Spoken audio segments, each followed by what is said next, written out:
आज हम लोग आपकी कक्षा 12 की हिंदी की पाठ्य पुस्तक में पाठ है अशोक के फूल और इसके लेखक हैं डॉक्टर हजारी प्रसाद द्विवेदी। आज हम लोग इस पाठ के इस गद्यांश पर आधारित आपकी बोर्ड की परीक्षा में पूछे जाने वाले संभावित प्रश्नों को हल करना सीखेंगे। देखिए, आपको पता है कि आपके बोर्ड के पेपर में इसी तरह से गद्यांश दिया रहता है और गद्यांश के नीचे इस तरह से 5 प्रश्न दिए रहते हैं। 5 ही प्रश्न रहेंगे, 5 से ज़्यादा नहीं हो सकते हैं। लेकिन यहाँ पर मैंने 7 प्रश्न आपको समझाने के लिए लिया हुआ है, ठीक है। और देखिए, इन सभी प्रश्नों के उत्तर आपको गद्यांश में ही मिल जाते हैं। बस आपको गद्यांश ध्यान से पढ़ना होता है और उत्तर ढूंढने की कोशिश करनी होती है। और देखिए, यदि आपने किसी भी गद्यांश की पूरी व्याख्या को अच्छी तरह से समझ लिया है तो इन प्रश्नों का उत्तर खोजने में भी आपको कहीं कोई दिक्कत नहीं होती है, ठीक है। तो चलिए, सबसे पहले हम लोग इस पूरे गद्यांश की व्याख्या को ही समझ लेते हैं। फिर उसके बाद हम लोग क्रमशः एक एक प्रश्न पढ़ेंगे और इनका उत्तर लिखना सीखेंगे। तो देखिए, इस गद्यांश में है क्या कि जो लेखक डॉक्टर हजारी प्रसाद द्विवेदी जी हैं, उन्होंने बौद्ध धर्म में होने वाले परिवर्तन का वर्णन किया है। कैसे किया है, चलिए हम लोग एक एक लाइन पढ़ते हैं और समझने की कोशिश करते हैं। तो लेखक डॉक्टर हजारी प्रसाद द्विवेदी जी कहते हैं कि भगवान बुद्ध ने मार विजय के बाद, देखिए मार का मतलब है कामदेव, मार माने कामदेव, यानी कामदेव पर विजय के बाद यहाँ पर एक चीज़ समझते चलिए। देखिए, कामदेव पर विजय का मतलब ये नहीं है कि भगवान बुद्ध ने काम देवता से लड़ाई की और उनको पराजित किया। देखिए, मार का मतलब कामदेव और काम का मतलब होता है इच्छा, यानी भगवान बुद्ध ने अपनी इच्छाओं पर विजय प्राप्त की। जो सांसारिक भोग विलास की इच्छा थी उस पर विजय प्राप्त की और उसके विजय के बाद, यानी इच्छाओं पर विजय के बाद, कामदेव पर विजय के बाद क्या हुआ, वैरागियों की पलटन माने होता है सेना, ठीक है, या समूह आप कह सकते हैं। तो कहते हैं कि मार विजय के बाद वैरागियों की पलटन खड़ी की थी। अब इसको ज़रा सा मेरे शब्दों में समझ लीजिए। देखिए, लेखक ये कह रहे हैं कि जब भगवान बुद्ध ने कामदेव पर यानी अपनी इच्छाओं पर विजय प्राप्त की तो उसके बाद बहुत सारे लोगों ने वैराग्य को धारण किया। बहुत सारे लोग वैरागी हो गए, साधु सन्यासी हो गए। तो लेखक यहाँ पर वही कह रहा है कि उनके बाद वैरागियों की पलटन खड़ी की थी, यानी बहुत सारे लोग साधु सन्यासी और वैरागी बन गए थे। आगे लेखक कहते हैं, असल में मार मदन का भी नामांतर है। अब यहाँ लेखक कह रहे हैं कि वास्तव में, असल में मतलब वास्तव में, ये जो मार शब्द है ये मदन का यानी कामदेव के नाम का ही बदला रूप है। नामांतर यानी उन्हीं के नाम का एक रूप है मार, ठीक है।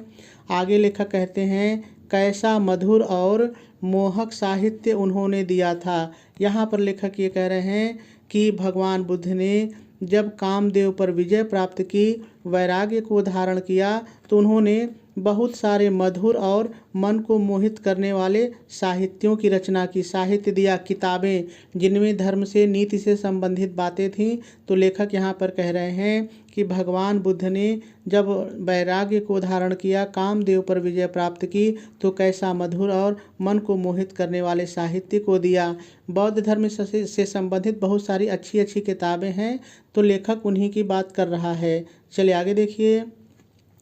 आगे लेखक कहते हैं, पर न जाने कब यक्षों के वज्रपाणी।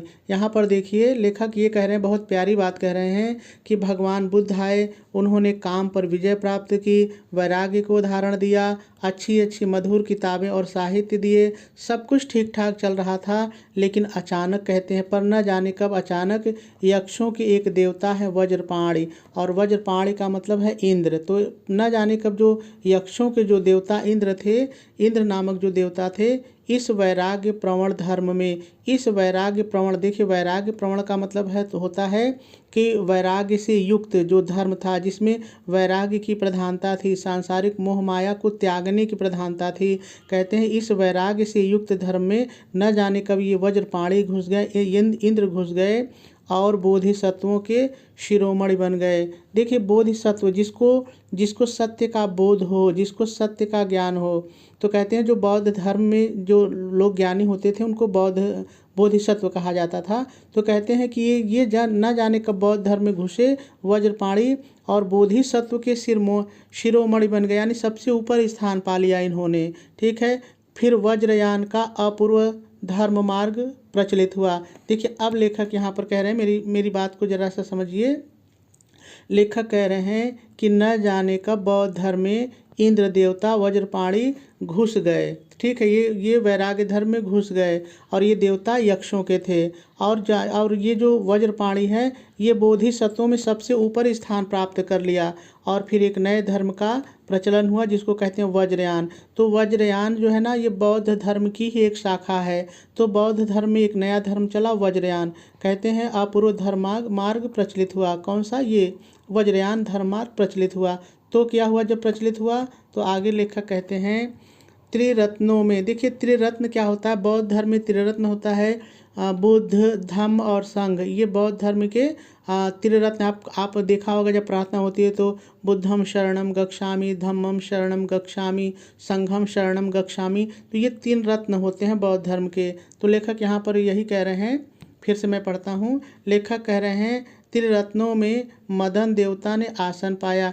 और जो अभी मैंने 3 रत्न बताए उसमें अब कामदेव का भी स्थान आ गया, उन्होंने भी अपना स्थान बना लिया। ठीक है, वह एक अजीब आंधी थी।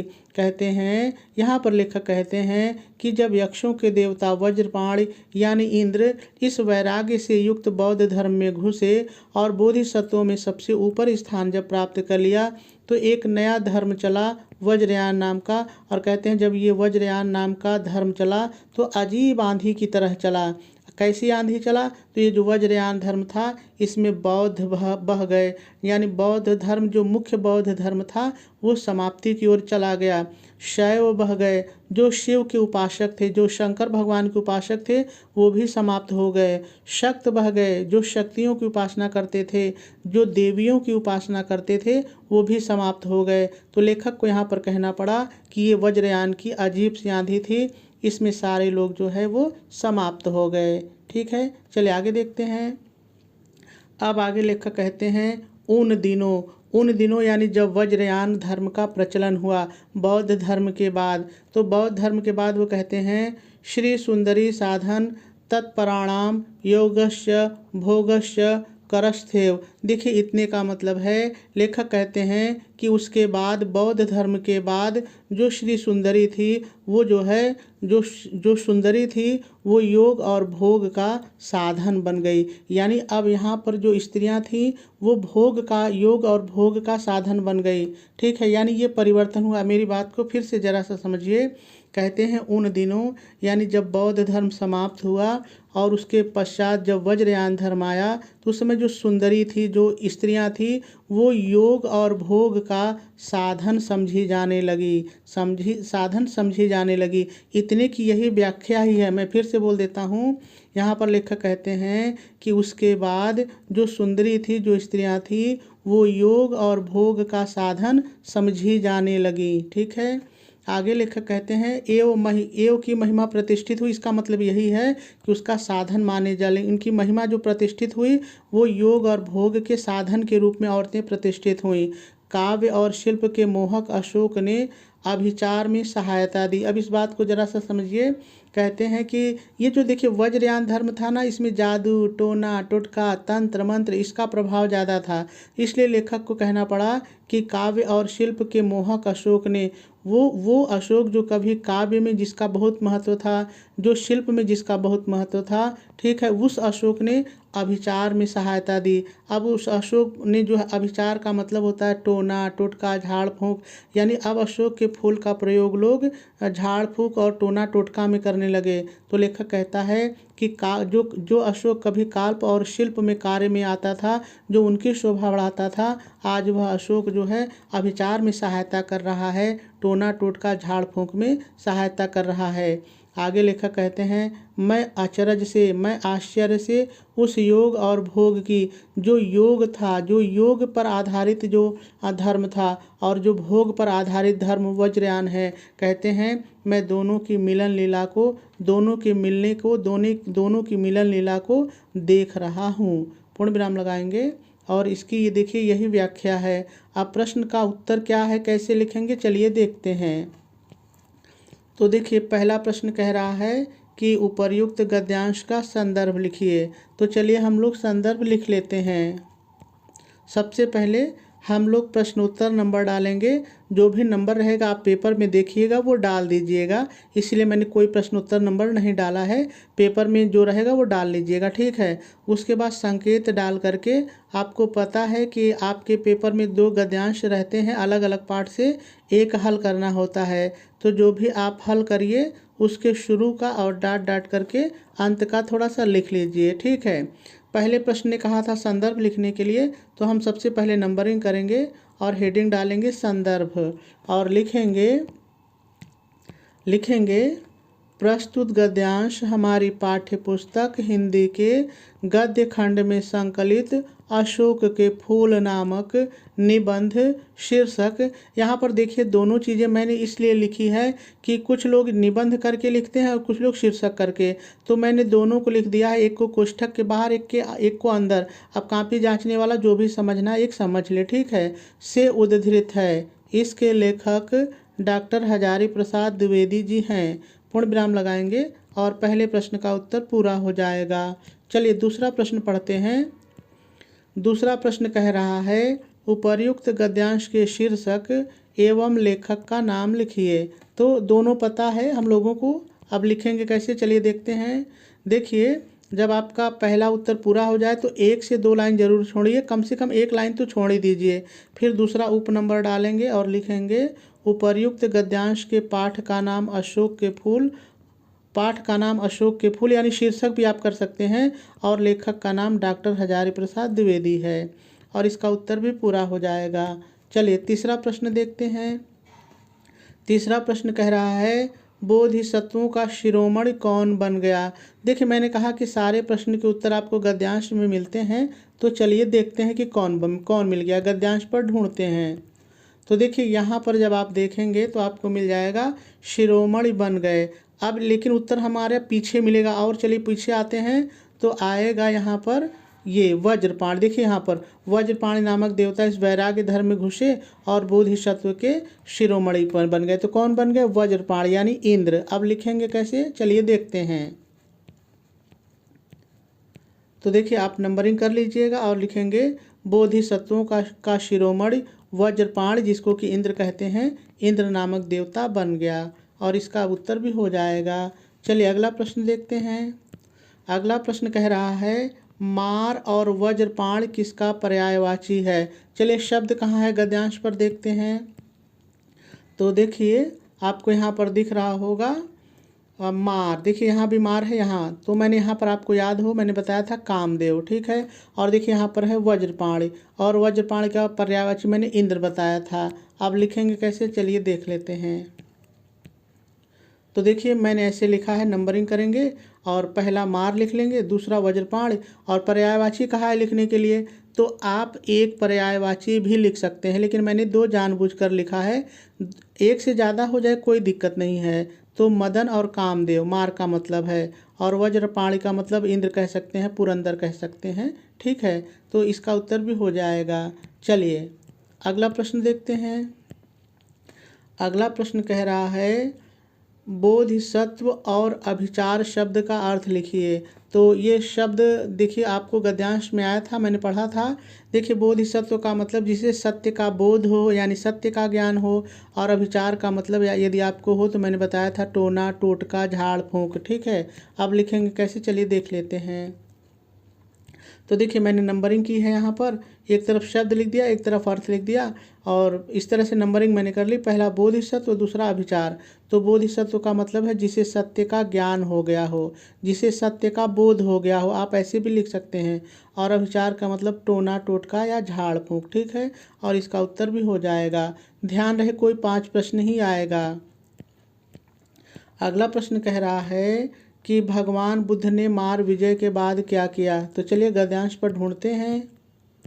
यदि आपको याद हो तो देखिए हम लोगों ने पढ़ा था कि भगवान बुद्ध ने मार विजय के बाद वैरागियों की पलटन खड़ी की थी। सीधे सीधे उत्तर मिल गया। तो चलिए लिखेंगे कैसे, देख लेते हैं। तो देखिए आप नंबरिंग करेंगे और लिखेंगे भगवान बुद्ध ने मार विजय के बाद वैरागियों की पलटन खड़ी कर दी थी, पूर्ण विराम लगाएंगे और ये उत्तर भी पूरा हो जाएगा। चलिए अगला प्रश्न देखते हैं। देखिए अगला प्रश्न आपसे कह रहा है रेखांकित अंश की व्याख्या कीजिए। तो चलिए पहले रेखांकित अंश देख लेते हैं। तो देखिए आपको दिख रहा होगा यहाँ पर रेखा खींची है, बहुत छोटी सी रेखा है, इतनी ही रेखा खींची गई है और इसी की हमको जो है व्याख्या करनी है। तो देखिए यहाँ पर जैसे मैंने आपको बताया था कि बौद्ध धर्म के बाद जब जो है वज्रयान धर्म आया, उसके बाद जो है जो स्त्रियां थी, जो सुंदरी थी, वो योग और भोग का साधन समझी जाने लगी थी। लेकिन थोड़ा सा विस्तारित करके कैसे लिखेंगे, चलिए देखते हैं। तो आप नंबरिंग करेंगे और हेडिंग डालेंगे रेखांकित अंश की व्याख्या और डैश डाल करके लिखेंगे प्रस्तुत रेखांकित अंश में लेखक कालांतर में बौद्ध धर्म में आए परिवर्तन का वर्णन करते हुए कहते हैं कि, देखिए इतना मैंने भाव के अनुसार जो गद्यांश का प्रसंग था उसको निकाल करके आगे जोड़ दिया। अब इससे फ़ायदा ये हो गया कि हमारी 3 लाइन की व्याख्या बढ़ गई। तो व्याख्या बढ़ भी गई, देखने में अच्छा लगेगा और पढ़ने में भी। तो आप ऐसा हमेशा किया करिए, गद्यांश के बारे में जो कहा जाता है उसको आप जो है प्रसंग बनाइए और व्याख्या करने से शुरू में पहले जोड़िए, उसके बाद लाइन की व्याख्या कीजिए। देखिए अब लाइन की व्याख्या है बौद्ध धर्म के बाद में सुंदरी को योग और भोग का साधन समझा गया। छोटी सी व्याख्या है और आपकी ये व्याख्या भी पूरी हो जाएगी।